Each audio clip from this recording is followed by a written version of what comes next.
I know, it's been a while. I'm sorry. But it's been busy. I've been, helping clients. Irregardless of what's going on in the market and what you're reading every day, people still need to transact. And I'm here for that. And so here we are, July 12th, waiting for the next Bank of Canada meeting to bestow their beating upon us again. So I thought I'd mix it up a little bit and talk a little bit about the US as well. So in the US, the CPI numbers, Consumer Price Index, slowed and is sitting around 3%. Here in Canada, in May, we're sitting about 3.4%.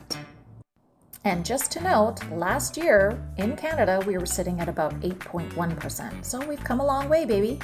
So contributing to the US lower CPI numbers, congratulations, USA, is a little bit lower on food pricing, energy pricing, used cars pricing. So good for them. So a lot of positivity coming out of the US, but the question remains, how much can price growth actually slow?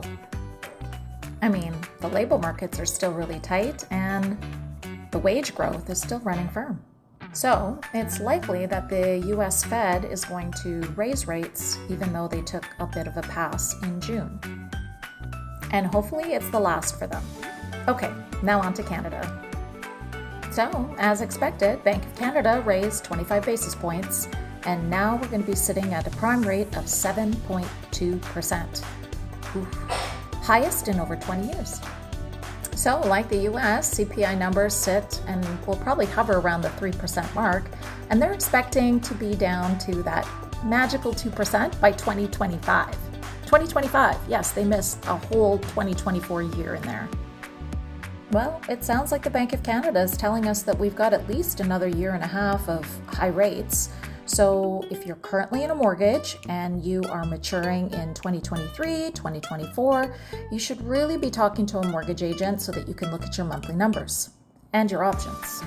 Now, I realize that there's a chunk of Canadians that don't have a mortgage on their house anymore, and none of this means anything to them. But for the other approximately 65% of you that have mortgages already, and the many of you that want to get into a mortgage, this stuff matters. And with immigration influx still coming in, what's going to happen to rent prices?